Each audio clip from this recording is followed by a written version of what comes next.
Hello again, I am Blunty, and this is the Corsair Carbide Air 240 case. The case I've chosen to wrap its matte black panels around my Devil's Crevice Projects gaming PC build. The first full PC gaming build I've done in something close to a decade. In recent years, I've been using gaming laptops for my Windows gaming needs. Anyway, this is part 4 of the series. If you missed the other parts, well, you could probably watch them. You don't need to. You're not going to miss out on the storyline or anything. I'm just talking about why I chose these parts. So...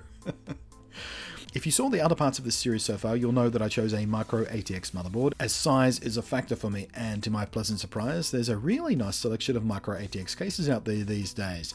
For example, my other leading choices included the Thermaltake Core V21, which was only rejected because I liked the Corsair's cable management a bit better. The Corsair V21 is a little bit more flexible and has just insane amounts of cooling, ventilation and stuff, which was cool. Might have been a noise issue though, you know. Good vents mean also noise can get out. There was also the Bitfinex Prodigy, which is a nice and slick looking case. It's very smooth and rounded and kind of sexy, but its feet are a bit wobble prone and the window is on the wrong side for my particular needs.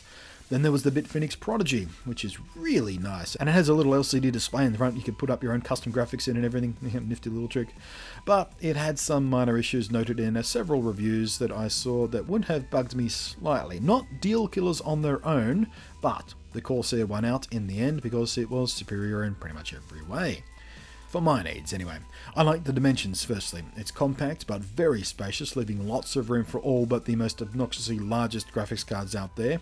At 290mm of GPU space, even the larger cards have plenty of space. It's a dual chamber design too, which mean the uglier components, like the drives and the power supply, are very effectively hidden from sight completely, and have their own airflows separated from the CPU and GPU cooling, and having the PSU in a separate compartment also makes cable management superb in this case, leading to some very clean looking builds with a minimum of fuss.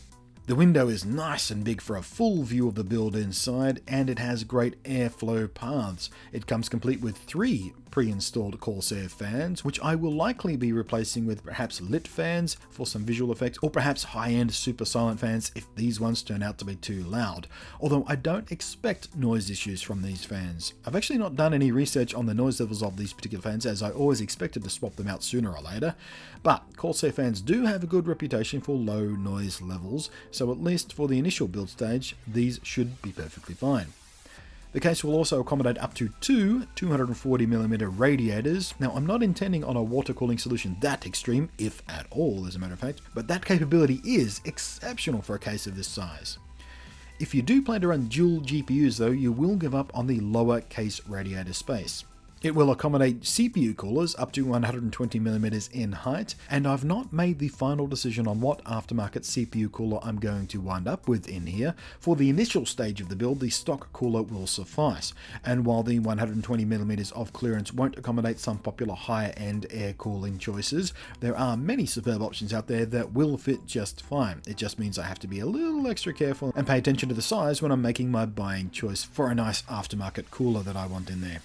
The case also has orientation options, with the large full view window being able to face sideways or upwards depending on your wants or needs. I'll be going to a standard left side window orientation, by the way. It has toolless drive bays, which is really nice, and captured thumb screws for the side panels and drive cages, so no risk of losing the essential mounting hardware you're likely to be messing with most often. All in all, it's a very attractive, stylishly understated case that doesn't look like a child's drawing of a race car, as so many cases do. Man, there's some ugly crap out there. It's got fantastic space, is well built from a company with a good reputation, thoughtful design for ease of use, and superb cable management, cooling and airflow considerations. Every way you look at it, it just seems like a really clever design. And once I found this case, nothing else I looked at quite measured up for my particular tastes or needs. I love it. At least so far. We'll see how much I love it once the build is done. And lastly, the final vital component to get this most basic level of my full build plan done, the power supply. This is a surprisingly tricky choice, actually. You'd think power is power, just buy the one that squirts out the level of power that the components you've chosen need and you're done. Well, I didn't find it that simple, actually. Firstly, you have to think about efficiency. How much power is actually wasted in the process of making the mains power supply into a nice tidy 12 volt and 5 volt and 3.3 volt rails for the computer to use? and how much heat that wasted power generates, and how that heat is handled, and how loud the fan is, and do you want or need detachable modular cables? There are lots of considerations. I went with the Be Quiet, actually it's an exclamation point at the end of that brand, so it's Be Quiet Pure Power L8 600 watt in the end. After lots of deliberation, lots of mind changing and swapping out for bits and pieces, it was a very close call in the end. But firstly, the Be Quiet comes with a good reputation for reliability, and secondly, as the name implies, the Be Quiet specializes in PC componentry that is super quiet, which is a major consideration for this build, and their PSUs come highly recommended by several sources. So, quiet and reliable, boxes ticked, easy. I chose the Pure Power L8 600 watt specifically because it's priced really competitively for a PC of this caliber. It's 80 plus bronze certified, which means it's up to 88% efficient. Not the best you can get, but pretty damn good all the same. Its thermally controlled fan is, from several reports, all but inaudible under normal loads, and considering the 600 watt capacity is almost double what the system will actually need, I'm expecting the fan to never even need to ramp up anywhere close to its full speed and thus full noise levels, leaving it practically silent all of the time. Aside from the fan noise concerns, I also overbuilt with the PSU on the chance that I may sometime wind up either using or testing for a review even dual graphics card configurations. And yes, I know, 600 watt is not enough for, say, the insanity of dual AMD Fury X's or even the R9 390s in Crossfire configuration. For that, you want something over 750 watts for this particular system. And I could potentially upgrade the power supply without any trouble at all to accommodate those if and when I ever went in that direction. It's not too tricky to switch out a power supply. But for Nvidia cards, which tend to be less power hungry across the board by default, even a pair of GTX 980s would be well accommodated for, with something like 100 watts of headroom left over with this 600 watt power supply. But that's all what-if stuff anyway. For the system, as I'm expecting to run it as my standard config, this PSU should have loads of overhead to keep itself quiet and still leave me heaps of room for overclocking the GPU and CPU with nice clean power.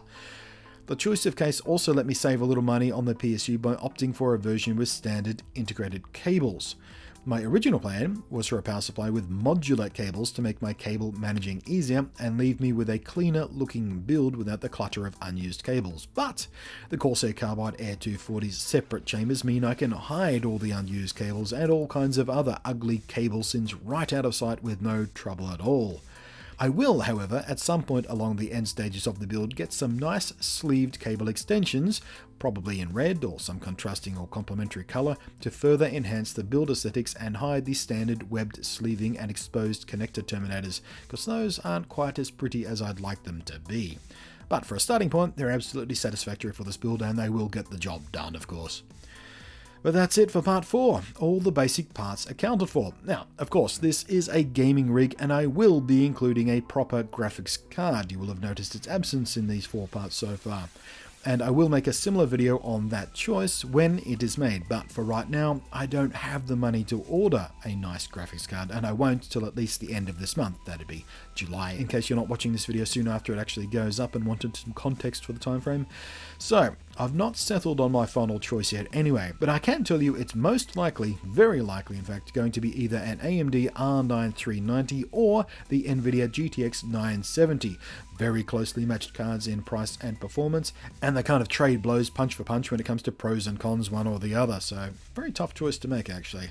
And in either case, I'll likely get the Asus or MSI variants, because I like those best. They don't have very good coolers, they tend to run quiet, and they're brands I trust basically. But more on all of that later. For now, all the parts of the basic build sit before me, so it's time to get out the hammer and start screwing things together.